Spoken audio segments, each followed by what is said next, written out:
Thank you everybody for joining us. We're really glad to have Irene Jones here from Marshall and Sterling Insurance. She is here to kind of walk us through and give us a sense of what we need to be thinking about when we run a forest or a nature school. So thank you, Irene, for being here, and I'm really glad to have this conversation with you. Thanks for having me, Monica. I'm really excited to see the forest and nature school movement growing, and it's really fun to be just a small part of it with insurance protection.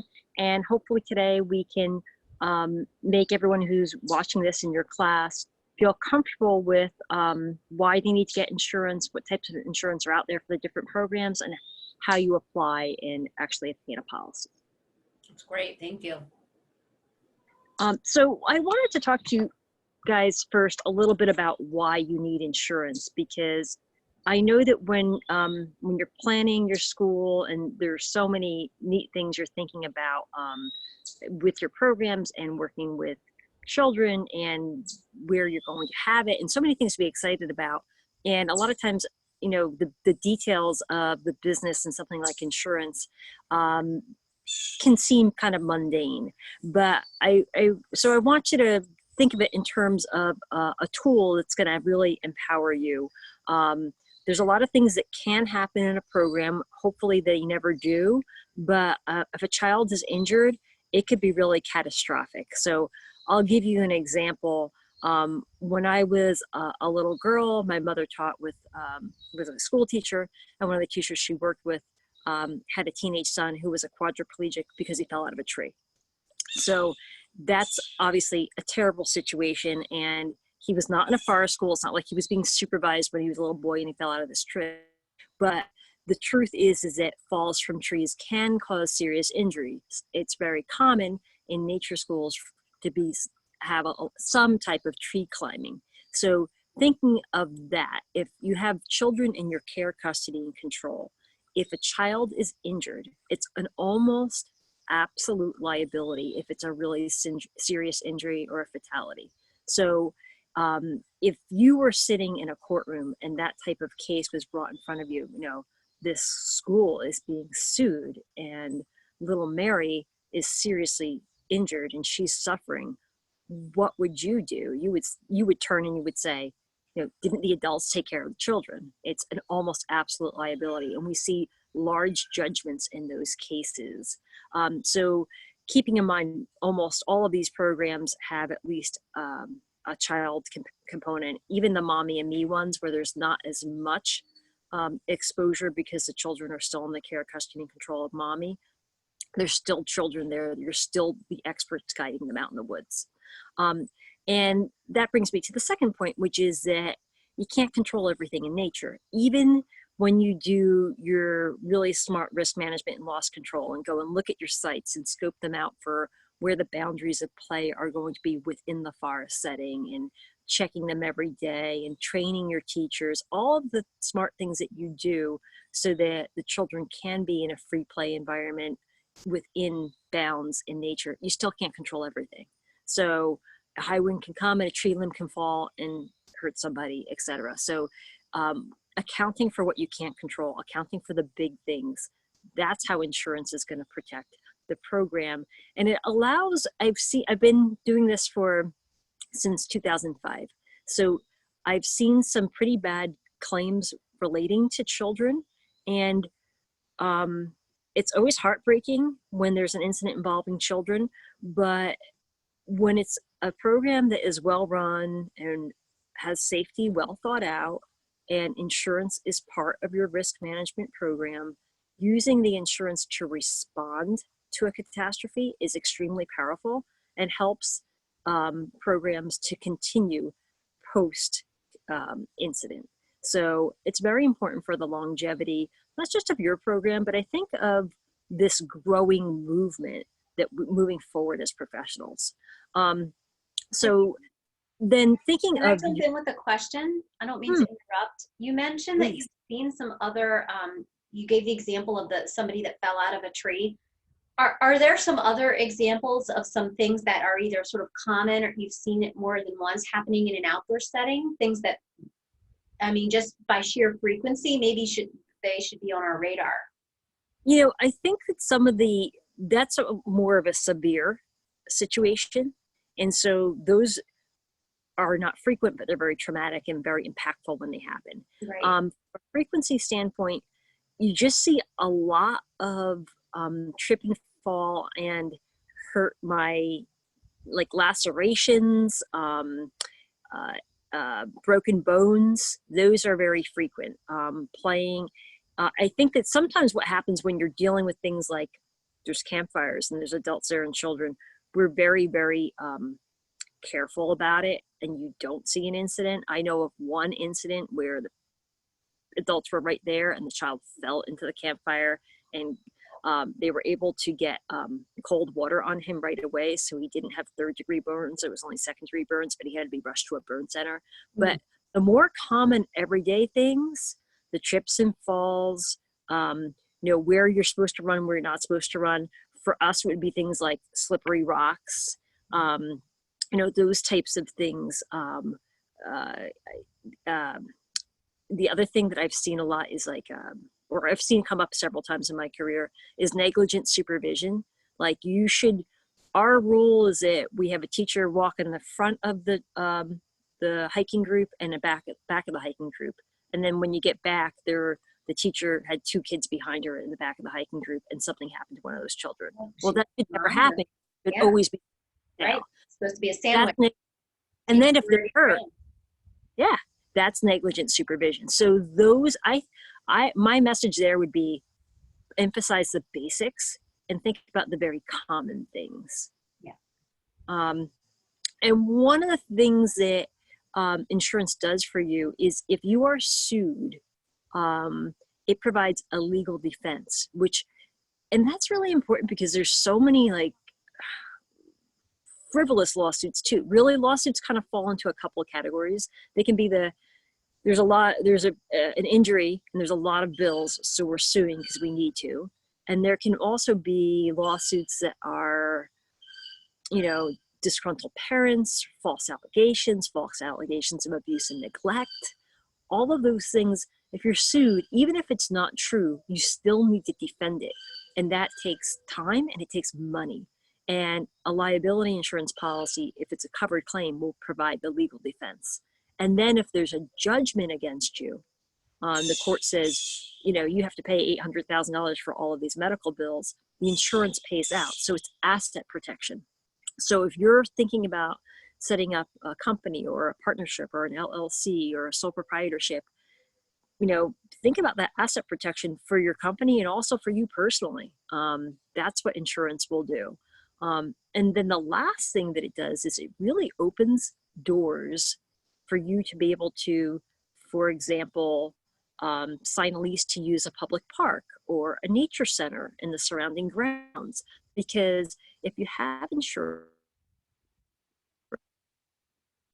you can list those landlords as additional insured and provide them a certificate of insurance that basically says, my nature program is insured. I'm responsible for the activities surrounding my program. And while I'm on your premise, my insurance will be first in line. So it can help you with leases. It can help you with contracting. If you're required to be licensed, it can help you with your daycare licensing, or even in some states there's camp. For the next slide, I wanted to also talk to you a little bit about the types of programs that I'm seeing in my practice. I get lots of phone calls, Monica, and I think it's because of our long relationship. I'm glad, and I hope it's a good thing. It's wonderful. People are looking for insurance. Nature program people are the best people in the world. But what I've noticed is that, and if you want, you can flip it over to the next slide when you get a minute. Oh, you see it? I did flip it to the second slide. Are you able to? Oh, okay. Might be delayed. I can't. It might be a little delayed on my end. So, thank you. So there's a lot of different programs that I'm seeing. So I'm gonna kind of go through some of the different categories and how it relates to how you apply for insurance. First of all, there's Inhome and commercial. So in-home, I would say, would be anything with at a private home. Like if you can see in some screens, you'll see me where I'm sitting. I happen to live in a forest. That's a choice that we made years ago. We used to do my husband and I used to run an Okinawan karate school, which is all about outdoors and nature, teaching martial arts to young people outdoors and intensive training in nature. So it was really a dream of ours to live in a forest, and we did that 20 years ago, and we love it. So I could have a nature program here, but even though it would be a business, it's still my home is like 20 feet away. So that would be considered in-home. It's on the premise of a home. So or a commercial program would be at a commercial location, like the town or county park, the nature center, something like that, like a facility, or maybe Monica's my neighbor down the road, and she has a 20-acre tract of just land, and she agrees to lease it to me. She doesn't have a house or her home there. I'm just leasing that land from her. That's a commercial location. So those are the two big differences. The other thing is whether you're going to be licensed or non-licensed. And I think most of you guys know that the state will determine that. And the licensing is often in the daycare arena. So if you're going to have like a longer program, most of the day it would be a daycare license. But you could run an all-day camp program, and some of those programs are going to be required to have to be not necessarily licensed, but they are regulated by the counties in some states and not in others. So I would ask, depending on how, I would poke around a little bit, like look up, do camps need to be licensed? How are camps regulated in my state? Google it, or go on the state website, try to do a little research as to what's required of you for the program that you're going to run. Yeah, and just to interject too, we find that so some of the programs, if they're entirely outdoors, they actually are not allowed to be licensed as childcare centers or daycares, even though they would gladly go through that because they don't have a facility and they want to run outdoors entirely.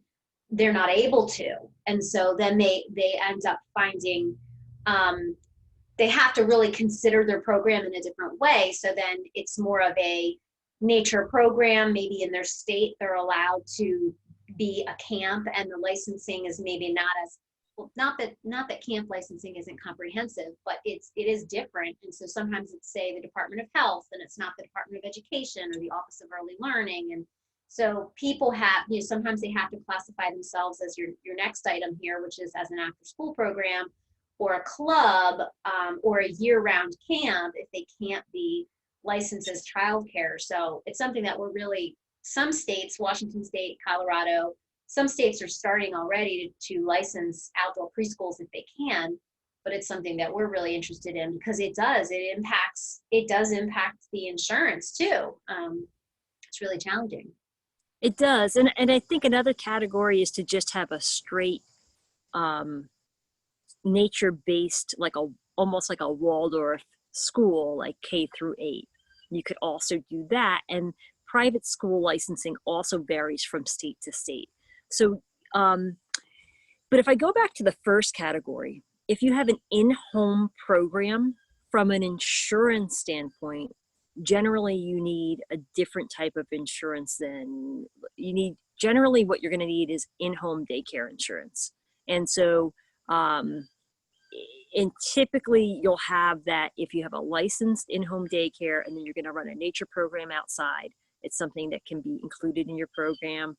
And, I can refer people to a really good place to get that. And typically you can just do it online. And what's nice is that's pretty affordable. What I tell people when they're filling out those online forms, because I'm not able to guide them as a professional, is apply for as much insurance as you can. Keep the limits as high as you can in as many categories, and I'll explain the categories, especially for liability. And this is kind of a nice segue. For liability, you have your commercial general liability. So that is, like I gave the negligent supervision example, that is like your your slips and falls, something happens, that's all your general liability. Somebody sues you for negligence. Okay.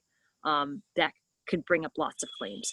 Abuse and molestation, that is for false instances of abuse. So let me give you an example of something that I've seen, where there was a young child who was in a program, and they obviously went home at the end of the day, and mommy was bathing the little girl, and she said, oh, such and such a teacher touches my hiney and touches me in there too. And so now we have to take what the child said seriously, but we don't know if that was accurate or not, because children do say things sometimes, and those things come up. So what's going to happen if there's an abuse or molestation claim? They're going to go to the police department. The police department's going to come and investigate, and then they're going to say, how did you, Mrs. Nature Program operator, hire this teacher? And what you want to say is, well, I hired them, and I checked references. I did a background check, which I have in their file, and I held in my own file. And I did all of these things. And say in a worst case situation, then at that point, after they leave, you pick up the phone and you call your insurance agent and you say, this just happened. And then we put in a claim for an accusation of abuse and molestation. And what we want at that point is the insurance company to come in and investigate everything, get all the facts. And if you are ever on the witness stand in a suit regarding this, you want to be able to say that you have done all of the due diligence that you're supposed to do as the program organizer, to do all the background checks, to have everything in place. I've seen it where the teacher was falsely accused, and I've seen it where the teacher actually was abusing the children. And either way, if you've done your due diligence, the carrier will defend you. So abuse and molestation, I would say get as much coverage as you can. Typically, by that I mean start general liability at $1 million per occurrence. Abuse and molestation, if it's in home, you may only be able to get 100 or 300,000, but if it's commercial, you can usually get $1 million coverage. These coverages can be eaten up pretty quickly if there's a jury judgment. So that's how that works. Then the last category for liability is professional, and that is, I call it you should have known coverage. You're the professionals running this program. You should have known that you can't let the children climb an 80-foot pine tree and go all the way to the top. You might have tree climbing. and Right. and that a quick story. I worked for a guy who sold life insurance once. He went to a house and he saw the kids at the top of an 80-foot pine tree. He goes inside. He goes to the father. The kids are at the top of this 80-foot pine tree. And the guy goes, "Yep, they're climbers, aren't they?" And the guy almost had a heart attack. So people have different perceptions about that. Right. But these are not your children. You're the professionals. You're running this program. So if you're going to have tree climbing, you have to think about the types of trees they're going to climb. You have to think about also what they would fall on if they fell. So if you can see the background where I am in Northeast Pennsylvania in the forest, it's like all rocky. It's not good. Grass is much better. How high is it? How are you teaching them to climb a tree?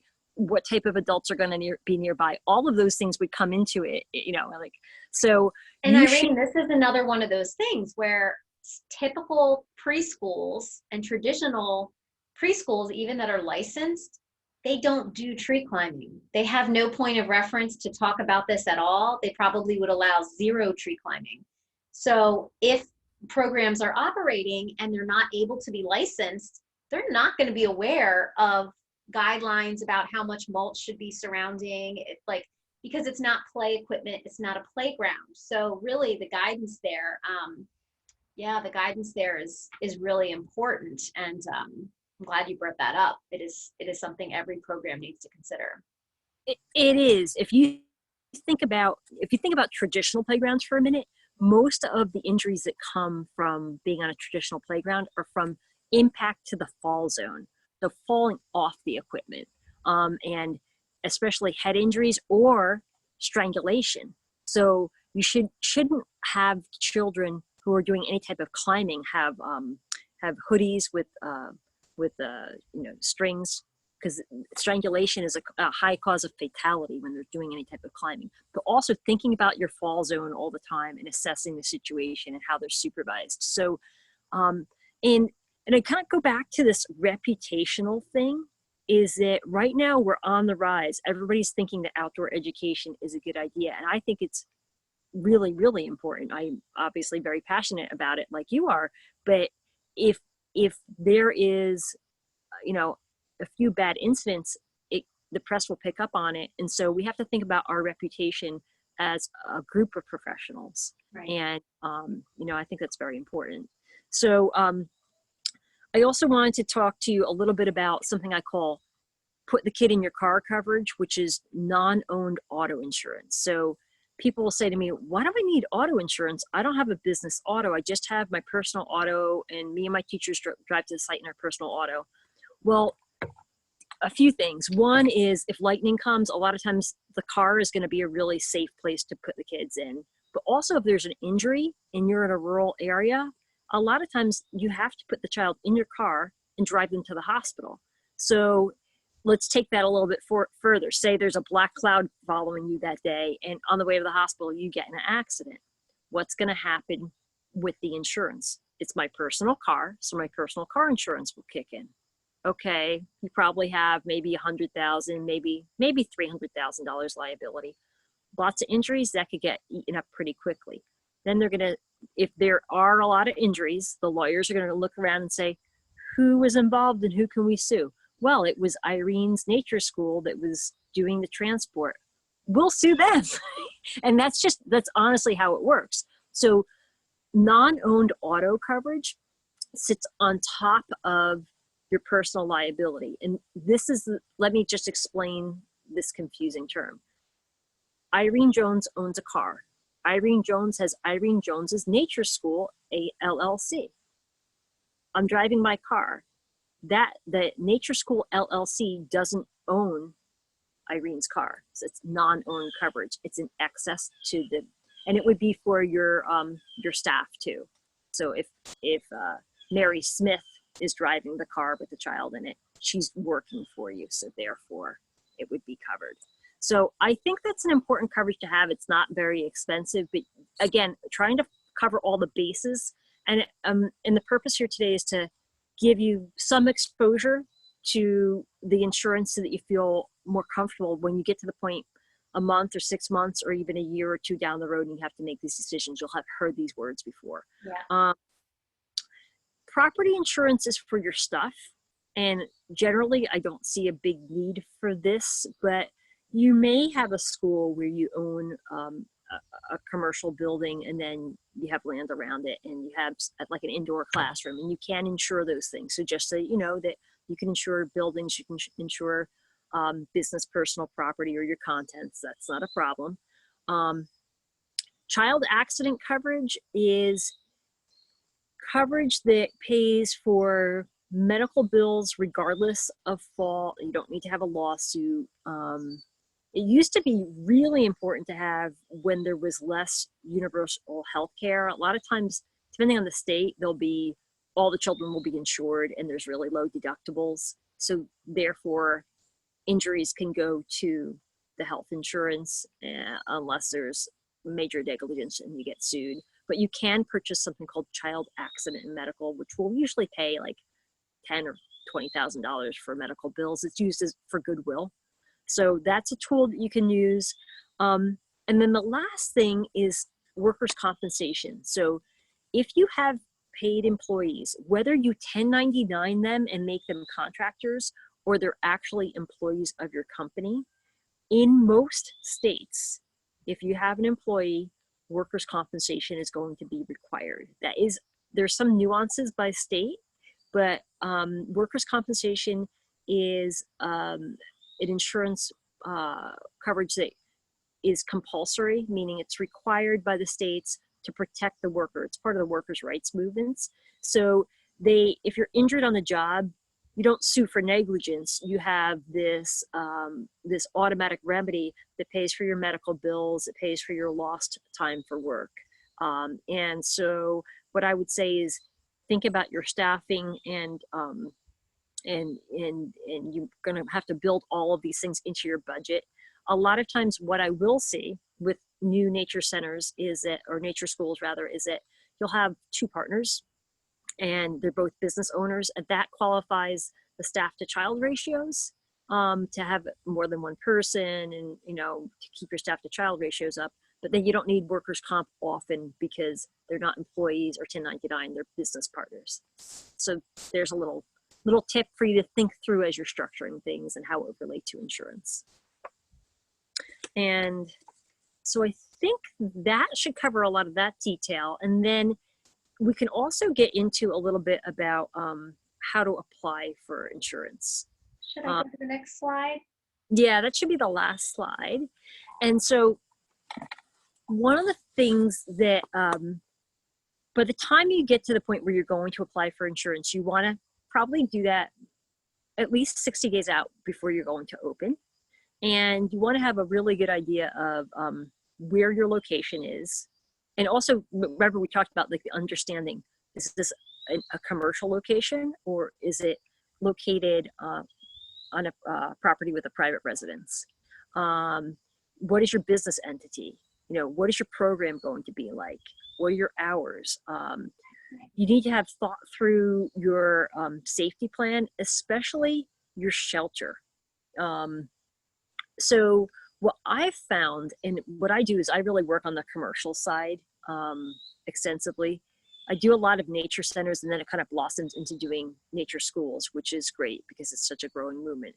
But on the commercial side, what we want to see, if you're, say, at a state park and it's just land, well, what are you going to do if the weather gets bad or if something happens? Where are you going to take shelter? We're not saying you have to have your program inside. We're saying, what is a shelter that is lightning proof? And so lightning proof means it's not an open pavilion. It's not all concrete that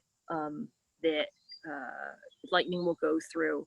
It can be something like, an outbuilding that you are just going to because the lightning is coming. You mean like a barn? Yeah, it can be like a barn, and it's going to vary in each situation, but it can't. I've had people say, can we use a yurt? No, because a yurt will get you out of the rain, but it's not going to give you protection from lightning. So, and remember, I know people go camping in yurts, but you have children in your care, custody, control. So there's a higher standard. There's a duty of care. So that would be one thing I think is really important. And thinking through your safety manual. And in fact, when you apply for insurance, expect to be able to like succinctly explain what your program is and go through all of the basics of who, what, where, when, and how. And then also, you expect to be asked to fill out a questionnaire that is kind of a square hole in a round peg. Typically, I will either have someone fill out a childcare or a camp questionnaire, and I know that you're not a childcare or a camp, but it makes, and then I'll talk to you and try to understand what your program is and make some notes. And I usually write up like a little narrative of like, this is what Katie's doing. These are her hours. She has one person working with her with, this is her staff to child ratio. The program will be doing this type of activities. This is her background. She's run an in-home daycare center for the past 2 years. She has her CDC certificate, or she has a bachelor's in this, or whatever it is. And what I'm trying to do is take all the information you give me and the questionnaire you fill out and let that person at the insurance company who's going to rate this, because I'm a broker, right? I'm working for you, and this is what brokers do. They take the applications, they bring them to carriers who underwrite them. So there's somebody sitting in a cubicle somewhere who's going to get this on their desk, and my job is to make it easy for them to understand what you're doing. And so by building the profession and understanding that this is what your profession, the nature school profession, needs to do when you apply for insurance. You need to fill out applications. You need to speak clearly about what your program is. You need, if you're new, you're going to expect to provide a resume, or maybe just like a little bio that shows your professional and educational experience. That's great too. It doesn't have to be a big formal resume that's super stressful. Business. I'm sorry. No, go ahead. Can I ask a question? Sure. So when you're talking about emergency shelters, I just want to speak up for those programs that are entirely outdoors. So you mentioned that it should not be a pavilion. Can you talk to me more about what you would consider would fulfill that from an insurance perspective for an emergency shelter? Like, for example, I've seen some like 3-sided structures, so it's not a fully enclosed building, it's open on one side. I've seen things like gazebos. I've seen things like sheds that do have a door and 4 sides. Can you tell me a little bit about what insurance-wise you'd be looking for an emergency shelter besides an indoor facility? That is a great question. So I would say a fully enclosed building. Okay. You don't want it to be open. That's the first thing. So any type of open pavilion, if you have a section of the pavilion that's fully enclosed, that's fine. So a fully enclosed building that is not just all concrete. You know, and how accessible is it? Cars, of course, are a good shelter. Barns can be good. I think one advantage of renting or signing a lease with, say, a nature center to do your own nature school program is to just arrange to have an emergency shelter in one of their buildings. Mm-hmm. So, you know, outbuildings are fine. But then I'm going to take it a step further. If you have say if I'm renting from you at your house, Monica, and you tell me, listen, I have 5 acres in the backyard, you can run your program out here. And I use your house as my emergency shelter, then I'm going into your home. And that exposes children to other people. This is how the insurance company is going to think about it, because they see the claims. That exposes children to other people in the home who have not been background checked. I don't know who's in there or who's not in there, you know? So you want it to be a non-residence, unless you're an in-home childcare that's licensed and cleared, and then you can use your own home. Right. Just to be clear on that. So, but it should be like a solid structure. So is that pretty clear? That does, and that therein lies the whole challenge. You know, that really is the challenge for many of these programs to have.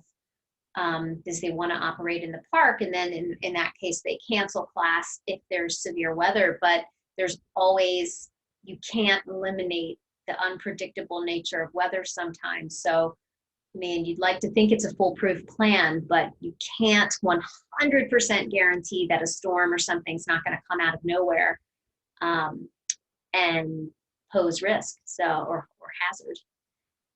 Absolutely. I mean, that's a good point. A lot of times I will suggest that people see if they can use the bathrooms, which sounds awful, but if they're built so they're structurally sound and they're big enough, I mean, it just really varies. Sometimes they'll be really varies. Sometimes it's a porta pot.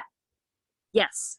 Yeah. And that's obviously not appropriate. Right. But if you have to look and see. And the other thing I always say is, scope, that's part of scoping out the place that you want to use. Yeah. And if you want, I don't know if you're doing the screenshot or if it's live, but you can just go straight to video if you want to. Thinking about these things ahead of time of what would be my ideal location, and instead of falling in love with a location that really won't work. Yeah. Because I definitely have a lot of conversations with people around this point. Yeah. And the other thing that comes up a lot is, well, I'm just going to do it with myself and 5 children.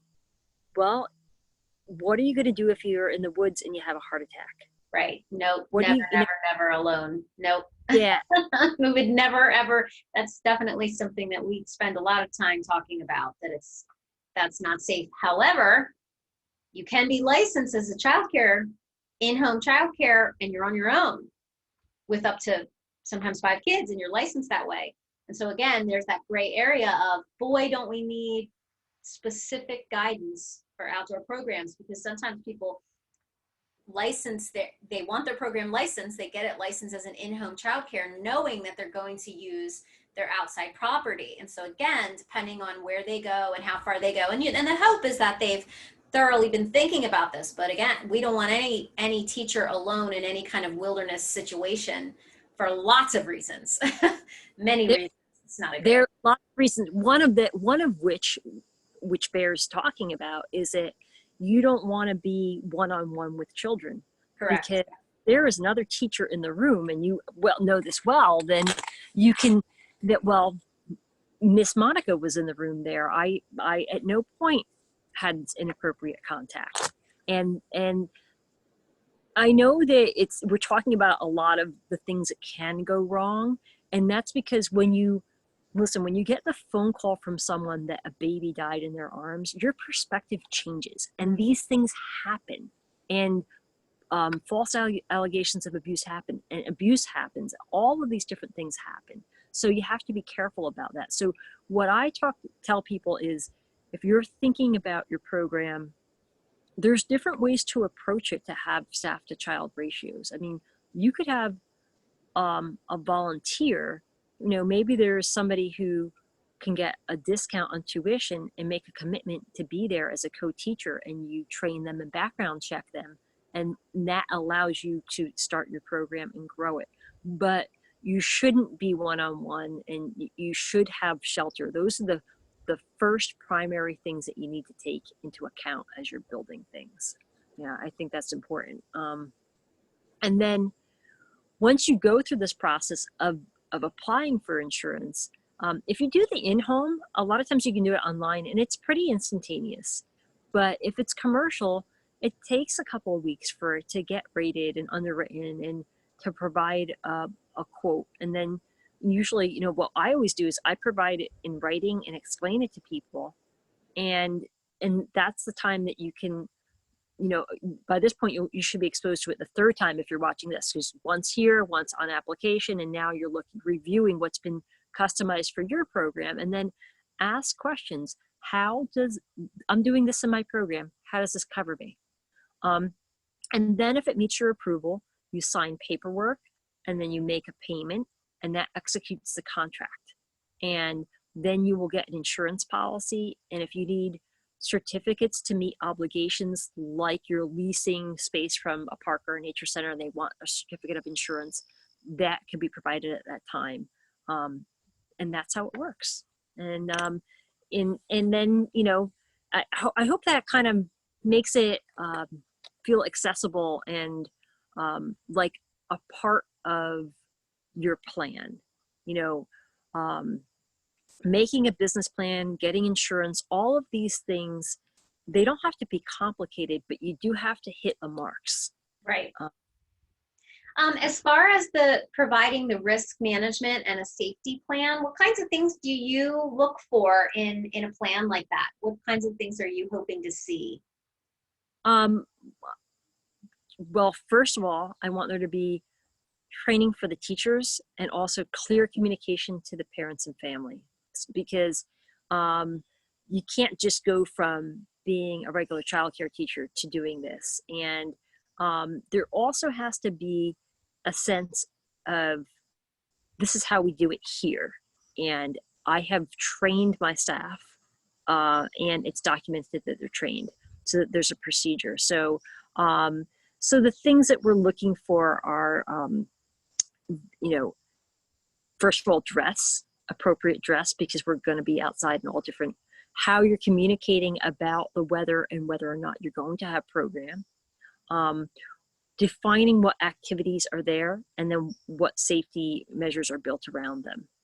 And those are our risk benefit assessments. So that's yeah, absolutely. Do a risk benefit assessment, and go through each activity and really determine how you're going to do it, how the site is. And that's where I think it's fine to use the same site. Some people will go to like different locations all the time, but even if you're using the same site, you want to do a site assessment every day. You want to, so all of those things, I think writing out your plans ahead of time, doing your lessons,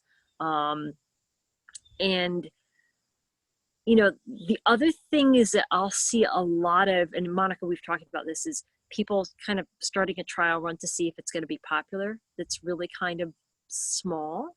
Mm-hmm. And so what I would encourage you guys to do, because you're entrepreneurs, you're all entrepreneurs, is to think about your business as a business and think about it in 1-year increments. And think about planning out, and don't be afraid to do the financial side of things. I know that when my husband and I had our Okinawan karate school, which as I said, was all nature-based and was like the love of our life. We just absolutely loved doing this. As much as it was our passion, it took all of our time, all of our professional time. We worked probably 70 hours a week, and it took so much energy. And this was 20 years ago that we did this. And so at one point we looked at everything and we just were not making, it was like, we just were not making enough money to survive and pay our rent and everything like that. And so we sat down with someone who was really smart financially from our dojo, and he said, well, you have to raise your tuition. And we looked at the numbers, and then what we found is that we didn't need to raise the tuition a lot. We needed to raise it a little bit, and we were afraid to do it. But we did, and you know what? Nobody blinked. They all valued the service that we were giving. So I would encourage people to think in terms of, if you would pay attention to the business side, which insurance is a part of, and the business planning, which insurance is a part of as well, that it's going to allow you to fulfill your vision. So don't shy away from that. Embrace it as a tool to empower yourself as strong women and men who want to take these values of nature play and being in the forest and relating our youth to nature. This is how we're going to survive, is the strong, both financially and with the risk management and with the nature knowledge. It has to be all of that together. Well said. Thank you so much. This was really useful, just a great overview, and it hits on a lot of the important points. And, you know, from our end, for the Eastern Region Association of Forest and Nature Schools, with our nature-based teacher certification, we hit on a lot of these things, the importance of having a business plan for those who are just starting these programs, include thinking about licensing, thinking about insurance. What does your risk benefit assessment look like? What does your daily site scan look like? You know, how are you implementing a very comprehensive risk management approach and communicating it to parents and families, training teachers, all of that. So this is really a nice dovetail to what we know teachers need to be thinking about and directors of these nature-based programs should be thinking about. So thank you for giving us all these little windows into these pieces. And I'm sure that your phone will keep ringing, Irene. I think you're going to continue to get some calls. But I really appreciate your time and your willingness to discuss all this with us and with. Oh, it's my pleasure. I'm so happy to see you doing this really for everybody. Monica, it's blowing up. And I think it's great for the youth of today, really. So it's awesome. Keep doing what you're doing. Yay, thank you. All right, take care.